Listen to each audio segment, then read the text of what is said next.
नमस्कार दोस्तों, आप सभी का बहुत बहुत स्वागत है हमारे YouTube channel the top agriculture farming में। मेरा नाम है सनी मौर्य और आप देख रहे हैं द टॉप एग्रीकल्चर फार्मिंग। आज हम बात करेंगे सरसों की उत्पादन को कैसे बढ़ाएंगे। इस वीडियो में मैं कंप्लीट जानकारी देने वाला हूं, सरसों की उत्पादन को कैसे बढ़ाएंगे जब सरसों की फसल में फूल आ जाती है।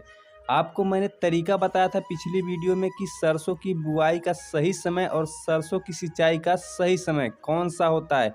जब हम अपने सरसों की पहली सिंचाई कर देते हैं तो उस समय जो भी हमें खाद देने की आवश्यकता होती है दे देते हैं। पहली सिंचाई के समय हमें यूरिया का ही प्रयोग करना चाहिए और उसके साथ अगर आपके पास सल्फर है तो उसमें सल्फर मिला करके डाल सकते हैं। सल्फर जो है आपके फसल की, सरसों की जो फसल है उसमें तेल की मात्रा को बढ़ाती है। सरसों की पहली सिंचाई हो जाने के बाद आपके सरसों की फसल में शाखाएं अधिक आनी चाहिए। जो शाखाएं हैं, जो फुटाव है उसके अंदर अधिक होना चाहिए, तभी आपका सरसों का जो फसल है वो काफ़ी अच्छा उत्पादन देगा। अगर आपने सरसों की बुआई करते समय सरसों की फसल में पोटास की बहुत अधिक उपयोग करने से ही आपके सरसों में अधिक पैदावार होती है। जब आप सरसों की फसल में पोटास, जब आप बुआई करते हैं सरसों की फसल, उस समय पोटास अगर आपने सरसों की फसल में डाली है तो आपका जो सरसों की फसल है उसके अंदर जो ब्रांच है, जो शाखाएं हैं, काफ़ी अधिक आता है। सरसों की बुआई करते समय ही पोटास का उपयोग करना चाहिए, इससे जो है शाखाएं अधिक आती हैं। सरसों की पहली सिंचाई हो जाने के बाद आपको स्प्रे करने की आवश्यकता होती है। 0050 के नाम से मार्केट में एक घुलनशील उर्वरक आता है, पोटेशियम सल्फेट। उसका अगर आप स्प्रे करते हैं तो आपकी जो सरसों की फसल है वो काफ़ी अच्छा उत्पादन देती है और आपकी जो सरसों की फसल है उसमें फूल और फल बनने की जो प्रक्रिया है बहुत तेज होती है। सरसों की जो फली है वो भी काफ़ी स्वस्थ होती है और जो तेल की मात्रा है वो भी काफ़ी बढ़ जाती है। और जो सरसों की फसल है उसके अंदर जो सरसों की फसल स्वपरागित फसल होती है, एक पौधे से एक पौधे में ही पॉलिनेशन होती है। इसकी नर मादा की जो पॉलिनेशन, जो क्रॉस होता है, वो एक ही पौधे से एक ही पौधे में होती है। सरसों की फसल में दूसरी सिंचाई की कब आवश्यकता पड़ती है? जब सरसों की फसल में फूल आने शुरू हो जाते हैं तब आपको दूसरी सिंचाई करने की आवश्यकता पड़ती है। दूसरी सिंचाई करते समय खाद को सीधे जमीन में देना चाहिए या फिर स्प्रे के माध्यम से जो है पौधे पे देना चाहिए। सरसों की जो फसल है, ऊपर की जो तना है पतली है, तो उसके लिए आपको क्या करना चाहिए? उसकी जो फूल है वो कम है और उसकी जो शाखाएं कम है, उसके लिए आपको क्या करने की आवश्यकता है कि उसके अंदर काफ़ी अच्छे शाखाएं आएँ और आपके फूल भी काफ़ी अच्छे आएँ और आपका जो फल है वो काफ़ी अधिक बने। सरसों की अगर अधिक नज़दीकी बुआई कर दी जाएगी तो सरसों की जो फसल है, जो पौधा है, वो पतला पतला मरा मरा सा पौधा निकलेगा, उसमें जो है शाखाएं कम बनती हैं। यहाँ पहली गलती हो गई आपकी। और दूसरी गलती आपकी क्या होती है, जब आपको खाद देने की आवश्यकता होती है उस समय आप अगर खाद नहीं दिए तो भी आपकी जो फसल है सरसों की वो आपको उतना अच्छा उत्पादन नहीं दे पाएगी। जब आप बुआई करते हैं उस समय भी खाद का ही प्रयोग करना चाहिए। सबसे अधिक जो प्रयोग करना है खाद का वो बुआई करते समय ही करने की आवश्यकता होती है। सरसों की जो खेती है वो भारत के सभी राज्यों में लगभग लगभग की जाती है।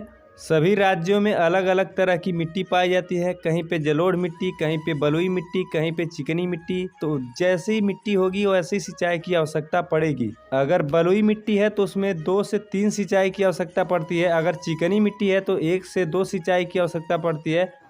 दूसरी सिंचाई के बाद हमें सीधे जो है ज़मीन में खाद देने की आवश्यकता नहीं होती है, हमें उस समय बोरान का स्प्रे करने की ज़रूरत होती है। जब हमारा पौधा फूल लेता है तो उस समय बोरान का स्प्रे करने की आवश्यकता होती है। बोरान से जो है आपके सरसों की फसल में चमक और क्वालिटी काफ़ी अच्छी हो जाती है। इससे आपके सरसों की फसल की जो उत्पादन है वो बढ़ जाती है। जब आप सरसों की पहली सिंचाई करते हैं तो आपको 0050 का स्प्रे करना चाहिए, पोटेशियम सल्फेट का। जब आप दूसरी सिंचाई करते हैं तो उस समय आपको बोरान का स्प्रे करना चाहिए जब आपकी सरसों की फसल में फूल आ जाए। सरसों की फसल में सूक्ष्म पोषक तत्वों की आवश्यकता होती है। ये बोरान जो होता है एक सूक्ष्म पोषक तत्व होता है और सरसों की फसल में अगर आप स्प्रे कर देते हैं जब आपके सरसों में फूल आने की अवस्था होती है तो उस समय आपको इसका स्प्रे करने की ज़रूरत होती है। सरसों की फसल में दूसरी या तीसरी सिंचाई तभी करें, सबसे पहले अपनी मिट्टी की जांच कर लें कि आपकी मिट्टी में नमी है या नहीं है। नमी है तो आप इसमें सिंचाई न करें, अगर आपके सरसों की फसल में नमी नहीं है तब आप इसमें जो है सिंचाई कर सकते हैं। पोटेशियम सल्फेट 0050 और बोरान का दोनों का आप लास्ट में स्प्रे कर सकते हैं। आप तीसरी स्प्रे अगर करना चाहते हैं तो इसको दोनों को मिला करके एक साथ जब आपके फसल में सरसों की जो फसल है उसमें फूल आ जाए तब आप स्प्रे करेंगे।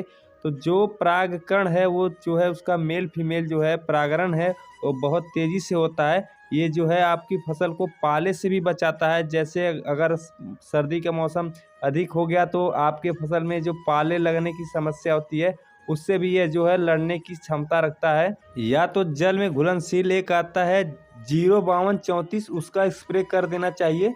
सरसों की फसल में बहुत ज़्यादा जल भराव नहीं होना चाहिए। जब बहुत ज़्यादा जल भराव कर देते हैं सरसों की फसल में तो आप देखते हैं सरसों का जो फसल होता है वो मुरझा जाता है, क्योंकि वो पौधा जो है स्ट्रेस में चला जाता है, तनाव में चला जाता है। जो सांस लेने की जो प्रक्रिया है उसकी हो नहीं पाती है, जिसकी वजह से वो जो है पौधा धीरे धीरे मर जाता है। तो इस चीज़ को ध्यान में रखें कि आपका पहले से खेत समतल होना चाहिए और जब आप सिंचाई करते हैं तो ज़्यादा जल भराव नहीं होना चाहिए। हल्की सिंचाई करने की आवश्यकता होती है सरसों की फसल में। दूसरा तरीका ये है दोस्तों, आप इसे जो है रेन गन से जो है इसकी सिंचाई कर सकते हैं या फिर आप फव्वारा विधि से सिंचाई कर सकते हैं। दोस्तों जब आपकी सरसों की फसल खेत में लगी होती है, जब फलियां बन जाती है, अगर उस समय बारिश हो गया तो आपकी जो फसल है उसके अंदर फंगस की बीमारियां बहुत तेज़ी से अटैक करती है। तो इसके रोकथाम के लिए आपको फंगिसाइड का इस्तेमाल करना चाहिए। मार्केट में बहुत से ऐसी फंगिसाइड आती हैं जिसका आप स्प्रे कर सकते हैं। अब बात करते हैं कौन सी बोरान का हमें स्प्रे करना चाहिए सरसों की फसल में। जब हमारी सरसों की फसल में बोरान का स्प्रे करना चाहिए, 1 ग्राम जो है 1 लीटर पानी के अंदर जो है डाला जाता है बोरान, और वो 20% वाला बोरान होना चाहिए। इससे अधिक अगर पौधे को आवश्यकता होती है तो वो होती है पोटेशियम की, जो पोटेशियम 0050 के नाम से आता है पोटेशियम सल्फेट। उसको आपको घुलनशील उर्वरक के रूप में देने की आवश्यकता होती है। इसको जो है स्प्रे करने की ज़रूरत होती है। ये दोनों एक साथ मिला करके भी स्प्रे कर सकते हैं। सरसों की बुआई अगर लाइन से की गई है तो काफ़ी अच्छा उत्पादन देती है। उसके अंदर जो फुटाव है, जो उसके जो पौधे हैं, जो उसमें टिलरिंग की संख्या है वो काफ़ी अधिक होती है, क्योंकि उसमें गैपिंग होता है, बीच में जगह होती है हवा आने जाने, और जो है काफ़ी अच्छे से जो पौधा है वो विकास कर पाता है और काफ़ी अच्छा जो है सरसों का उत्पादन मिलता है। आपकी सरसों की फसल को माहों से कैसे बचाएं? जो माहू कीट होते हैं सरसों की फसल के जो फूल होते हैं उसको चूसते हैं, तो इसकी रोकथाम के लिए आपको क्या करना चाहिए? आपको इमिडाक्लोप्रिड और फिप्रोनिल ये दोनों दवा को 2-2 ग्राम एक टंकी के अंदर मिला करके आप 16 लीटर की जो टंकी आती है उसमें मिला करके अपने सरसों की फसल में स्प्रे कर देना चाहिए। सरसों की फसल में माहो कीट लगने से पहले दवा का स्प्रे करना बहुत ही जरूरी होता है। जब माहो कीट लग जाते हैं तब आप दवा का स्प्रे करते हैं, इससे पहले आपको दवा का स्प्रे कर लेना चाहिए। जब आपको लगता है कि माहो की लक्षण दिखाई देने लगते हैं अपने सरसों की फसल में, तभी आपको जो है इस दवा का स्प्रे कर लेना चाहिए। काफी अच्छी दवा है ये, माहू कीट के लिए काफी अच्छी दवा है ये जो मैंने बताया है। सरसों की पैदावार को बढ़ाने के लिए आपको मुख्य बातों का ध्यान ये रखना होता है कि जब आप सरसों की बुआई करते हैं तो उस समय आपको पोटास की सबसे अधिक आवश्यकता होती है। उस समय आप जब खेत में बुआई करते हैं तो डाल देनी चाहिए, और जब आप सिंचाई करते हैं तो उसमें जो है आपको सल्फर का प्रयोग करना चाहिए, और आप बुआई करते हैं उस समय भी सल्फर का प्रयोग कर सकते हैं।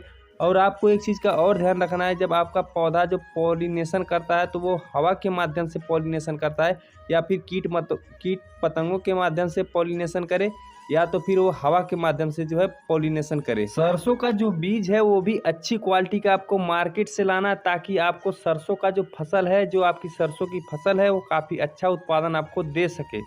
यह वीडियो अगर आपको पसंद आई हो तो वीडियो को लाइक कीजिए। चैनल पे पहली बार आए हैं तो चैनल को सब्सक्राइब कीजिए, ताकि आने वाली हर एक वीडियो की नोटिफिकेशन आपको मिल सके। झूमे गाएं मस्त रहें, सभी लोग स्वस्थ रहें, सुनते रहें, सुनाते रहें। अपना और अपनों का बहुत बहुत ख्याल रखिएगा। फिर मिलेंगे हम आपसे अगली वीडियो में, तब तक के लिए नमस्कार।